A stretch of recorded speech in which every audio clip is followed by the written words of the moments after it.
আসসালামু আলাইকুম, কি অবস্থা? সবাই কেমন আছেন? আমরা গতকাল ক্লাসে কামকরণের 7 নম্বর ক্লাস করেছি। আজকে আমরা 8 নং ক্লাস করব। আসুন আমরা 8 নং ক্লাসে আমরা নতুন কিছু শিখব। আজকে আমরা হুম আজকে আমরা শিখব দুই স্বাধীন চলক বিশিষ্ট অপেক্ষক হতে সর্বোচ্চ বিন্দু, সর্বনিম্ন বিন্দু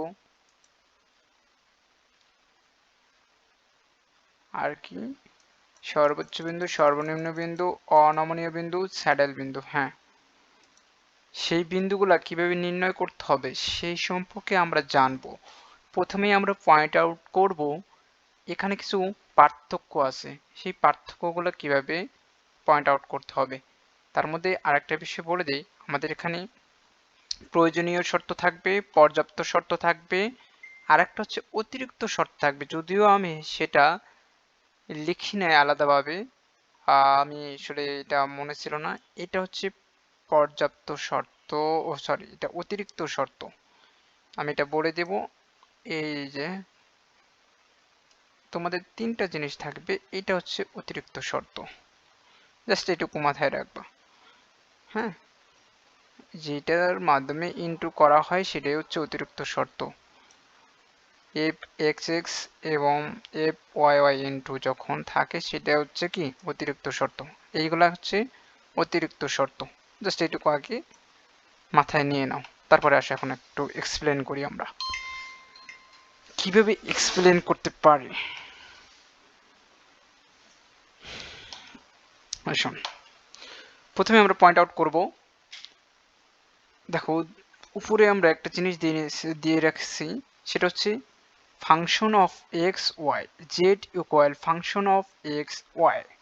ধরো যেটির কোনো মান দেওয়া থাকবে সেটাকে আমরা এক্স এর সাপেক্ষে করতে পারি অথবা ওয়াই এর সাপেক্ষেও করতে পারি, সেটা ভিন্ন বিষয়। আমরা যখন করব প্রথমে হচ্ছে আমরা এক্স এর সাপেক্ষে করব এবং ওয়াই এর সাপেক্ষে করব। এখন কিভাবে মানটা দেওয়া থাকতে পারবে সেটা একটু পয়েন্ট আউট করে দিই, না হলে তো তুমি বুঝবে না। শুধু পার্থক্য বললে তো হবে না, এটা এটা এটা থাকবে, এটা কেমন হয়ে গেল না। ধরো উদ্দীপকে তোমার কোনো একটা মান দেওয়া থাকবে, জেড সমান, এটা কোনো একটা ম্যাথ। ধরো আমরা কোনো একটা ম্যাথ নিতে পারি, যেমন আচ্ছা আমরা এই ম্যাথটার স্বাভাবিকভাবে বুঝাই, এক্স স্কোয়ার প্লাস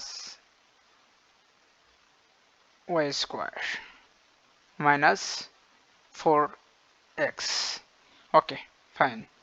এখন আমরা প্রথম কথা হচ্ছে, এখানে বলা হয়েছে f x equal f y equal 0, এখানে function of x function of y equal 0। এখন প্রথম কথা হচ্ছে আমরা কার সাপেক্ষে করব, প্রথমে কিভাবে লিখব। এটা ধরো পুরো একটা মান দেওয়া আছে, রাইট?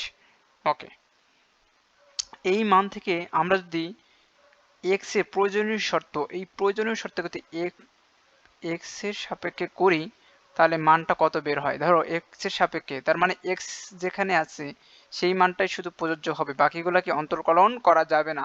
কারণ অন্তর্কলন কার সাপেক্ষে করতেছি আমরা, এক্স এর সাপেক্ষে। তার মানে এক্স এর সাপেক্ষে করলে, আচ্ছা এক্স এর সাপেক্ষে করলে তার মানে টুটা সামনে আসবে, 2x² 2 থেকে 1 বাদ দিলে 2 থেকে 1 বাদ দিলে 1 থাকে, এই 1টা লিখতে হয় না। তার মানে কি আমাদের এখানে 2x, এখানে কি থাকে, এক্স এর সাপেক্ষে করলে শুধু 4 থাকে, -4। ওকে, -4 ইকুয়াল কি নিব, 0 নেব। হ্যাঁ, তারপরে আমরা এই মানটা বের করব, 2x এই পাশে রাখবো, 4 ওই পাশে প্লাস হবে। তার মানে x সমান আমরা কি লিখতে পারি, 2, শুধু 2, রাইট? হ্যাঁ, শুধু 2 মাথায় রাখবা। তার মানে আমরা এইভাবে আবার y এর মান বের করব।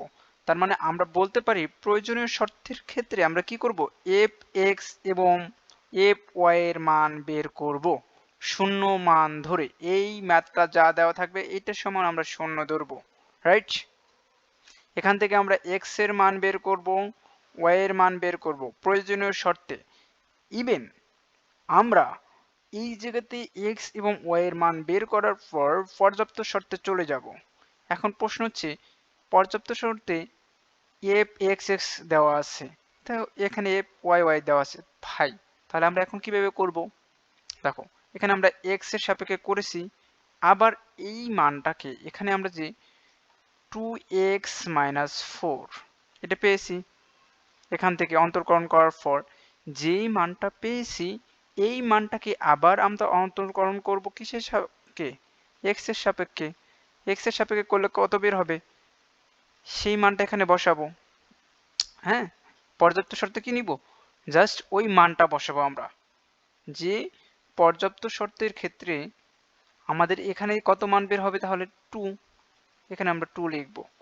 2টা অবশ্যই 0-এর চেয়ে বড়, সেটা আমরা লিখব। আচ্ছা, এটা ম্যাথে ভাই এত কিছু না বুঝেই জাস্ট বুঝে নাও যে এখান থেকেই আমাদের পর্যাপ্ত শর্তে যেতে হবে, রাইট? পর্যাপ্ত শর্তে আবার এই এরকম ভাবে শূন্য লেখা যাবে না, ঠিক আছে? জাস্ট এই মানটা হচ্ছে অন্তর্কলন করতে হবে কিসের সাপেক্ষে? এক্স এর সাপেক্ষে। এখানে এফ এক্স আছে, আচ্ছা ধরো এখানে এফ এক্স এর মানটা কত আছে? 2x-4 তোমাদের বোঝাই। এখন আমি আবার হচ্ছে আরেকটা এক্স এর সাপেক্ষে করব। তার মানে আমরা এটা করলে এখানে তো এক্স নাই, তার মানে এইটা শুধু করা যাবে, তার মানে এখানে মান 2 বের হবে যা 0-এর চেয়ে বড়। এতটুকুই কাজ পর্যাপ্ত শর্তে। এইভাবে আমরা ওয়াই এর মানটাও বের করবো, f y y. Clear? Even f x f y এর মান বের করার পর আমরা অতিরিক্ত শর্ত এই জায়গায় করব, ঠিক আছে? এফ এক্স এস যা বের হবে এফ ওয়াই ওয়াই সেটা ইনটু করব। ইভেন এখানে কিন্তু স্কোয়ার হবে, মাথায় রাখবা, এটা আমরা লেখা হয় না, মিস্টেক হয়েছে। এফ এই জায়গায় এফ এক্স এক্স, এখানে এফ এক্স ওয়াই স্কোয়ার হবে, ঠিক আছে? এই ইনটুর ফর। ওকে, আমরা আরেকটা জিনিস বোঝাচ্ছি, একটু একটু আমাকে সময় দাও, এটা আমি একটু ডিলিট দিয়ে নিই। ঝাপসা দেখাচ্ছে। আচ্ছা, আমরা পর্যাপ্ত শর্ত ক্লিয়ার। এখন প্রয়োজনীয় শর্তের আমাদের এখানে যে 4টা নিয়ম আছে, 4টা নিয়মেই সেম জিনিসই বোঝানো হচ্ছে, f x f y, f x f y, f x f y. তার মানে পর্যাপ্ত শর্ত সবগুলোতে কি সেম, এখানে মনে রাখার কিছু নাই ভাই, নিজের মতো করে সবকিছু টেকনিক অবলম্বন করতে হবে। আমি আবার রিপিট করতেছি, তুমি যেভাবে ভালো বুঝো সেভাবেই তোমার ম্যাথ শিখতে হবে। এখানে তুমি অনেক স্যার অনেকভাবে বুঝাবে ভাই, তুমি যারটা বুঝতে পারবে সেটাই তুমি মাথায় নেবা। কারটা কঠিন এটা বিষয় না, কারটা সহজ এটা বিষয় না, তুমি যেটা ক্যাচ করতে পারবা দ্রুত সেটাই তুমি মাথায় রাখবা। এখন আসা যাক, আমরা প্রয়োজনীয় শর্ত ক্লিয়ার হয়েছি কিভাবে করতে হবে, এই প্রয়োজনীয় শর্ত থেকে পর্যাপ্ত শর্ত কিভাবে করতে হবে এটাও আমরা বলে দিলাম। এখন এইটা হচ্ছে আমাদের অতিরিক্ত শর্ত, এই পর্যন্ত হচ্ছে পর্যাপ্ত শর্ত, এবং এর আগ পর্যন্ত কি পর্যাপ্ত শর্ত। এই যে এখন আসো আমরা জানবো সর্বোচ্চ করণের ক্ষেত্রে সর্বনিম্ন করণের ক্ষেত্রে কেমন পার্থক্য হতে পারে।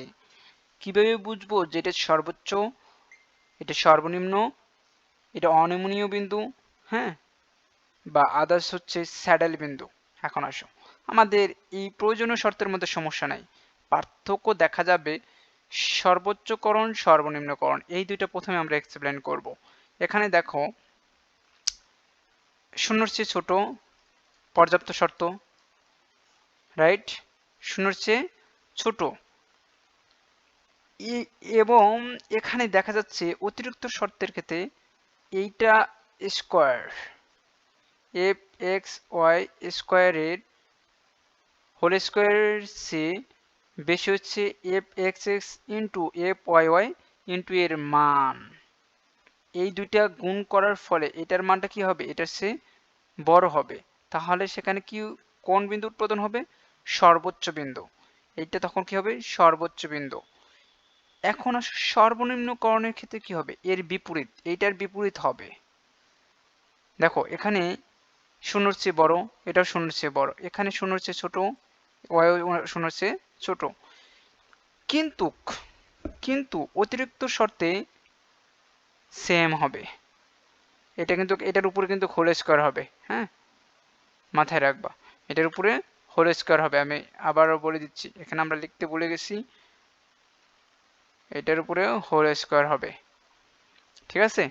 অর্থাৎ f x y whole square. তার মানে আমরা বলতে পারতেছি যে আমাদের এই দুইটার ক্ষেত্রে সমস্যা হবে না, আমাদের অতিরিক্ত শর্তের সমস্যা নাই। আমাদের সমস্যা হবে কোথায়? যদি সর্বোচ্চ না সর্বনিম্ন হবে, সেটা কিভাবে পয়েন্ট আউট করবো আমরা? পর্যাপ্ত শর্ত, এইটা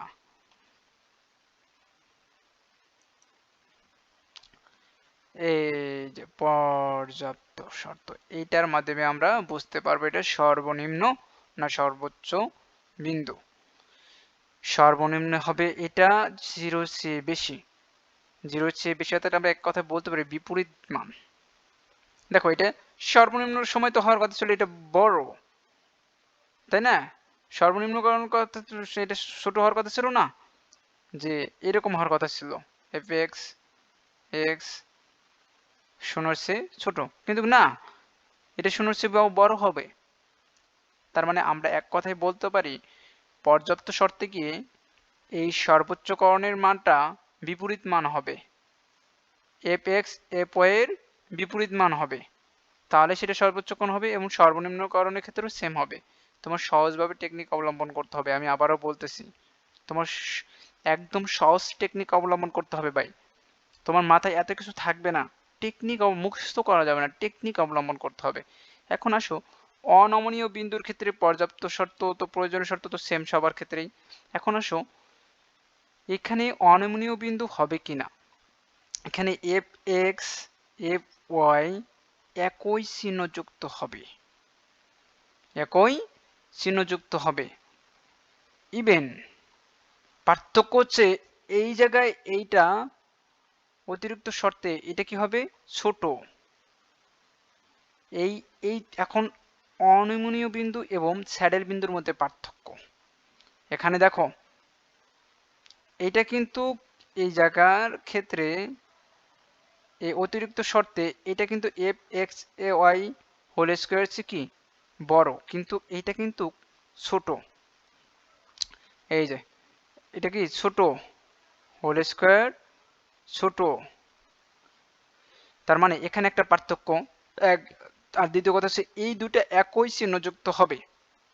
এখন প্রশ্ন হচ্ছে এখানেও তো একই চিহ্নযুক্ত হতে পারে, এখানেও তো একই চিহ্নযুক্ত হতে পারে, কিন্তু অনমনীয় বা অনমনীয় শর্তের ক্ষেত্রে বা বিন্দুর ক্ষেত্রে পয়েন্ট আউট করার উপায় হচ্ছে অতিরিক্ত শর্তের মাধ্যমে তুমি পয়েন্ট আউট করতে পারবা, তার আগে পয়েন্ট আউট করা যায় না। এ কারণে অতিরিক্ত শর্ত আমাদের যাচাই করতে হয়। কথা ক্লিয়ার? এখন আসো স্যাডেল বিন্দু। এই স্যাডেল বিন্দুর ক্ষেত্রেও সেম হয়েছে, f x f y equal 0। এখানে x x f y y, এখানে এফ এক্স হবে, এক্স এফ হবে, বিপরীত চিহ্ন যুক্ত হবে, অর্থাৎ বিপরীত চিহ্ন, এটা যদি প্লাস হয়, এক্স এক্স যদি প্লাস হয়, এফ ওয়াই ওয়াই মাইনাস হবে, দুই ধরনের চিহ্ন যুক্ত হবে, এবং f x y whole square চেয়ে এই দুইটার মান কি হবে, ছোট হবে। কথা ক্লিয়ার? বুঝতে না পারলে আবার প্রশ্ন করবা।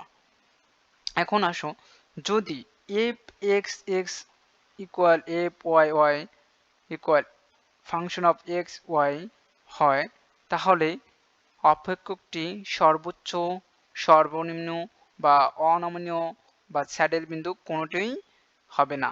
কথা ক্লিয়ার? মানে এই কয়েকটার চারটার কোনোটাই হবে না যদি এইটার সবগুলাই সমান হয়, মান যদি সমান হয় কোনোটারই মধ্যে পড়বে না। আমি যতটুকু বললাম এই বেসিকটুকু তোমার খুব ইম্পর্টেন্ট ভাই। দেখো তোমার পুরো ক্লাসের মধ্যে সবকিছু আমি দিয়ে দিছি অলরেডি, তুমি যদি এতটুকু বুঝতে পারো, তুমি যে কোনো ম্যাথ, একটা ম্যাথ বুঝে দিলে তুমি সবগুলা ম্যাথ করে ফেলতে পারবা। জাস্ট দেখো বেসিক স্ট্রং করতে হবে, তোমার দিন শেষে বেসিক স্ট্রং করতে হবে, হাই লেভেলের বেসিক থাকতে হবে ম্যাথ করার ক্ষেত্রে। এখানে কোনো ধরনের ফাঁকিবাজি করা যাবে না, কোনোভাবেই না। মাথায় রাখবা, ভালো কিছু করতে হলে বেসিক স্ট্রং করতে হবে, বেসিক ছাড়া তুমি কখনোই টিকে থাকতে পারবা না। জীবনে ভালো কিছু করার জন্য বেসিক থাকা দরকার। তোমার নেচার থাকতে হবে, শিখতে হবে, জানতে হবে। শুধু ভালো রেজাল্ট দ্বারাই ভালো কিছু করা সম্ভব হয় না এই জেনারেশনে। মাথায় রাখবা, তোমার চেয়ে যে বেশি জানে তার কাছেই মানুষ দৌড়াবে। এটাই বাস্তব। ঠিক আছে, আমরা আজকে ক্লাস এই পর্যন্তই। নেক্সট ক্লাসে নতুন একটা ম্যাথ নিয়ে হাজির হব। এ পর্যন্ত আল্লাহ হাফেজ, দেখা হবে নেক্সট ক্লাসে ইনশাআল্লাহ।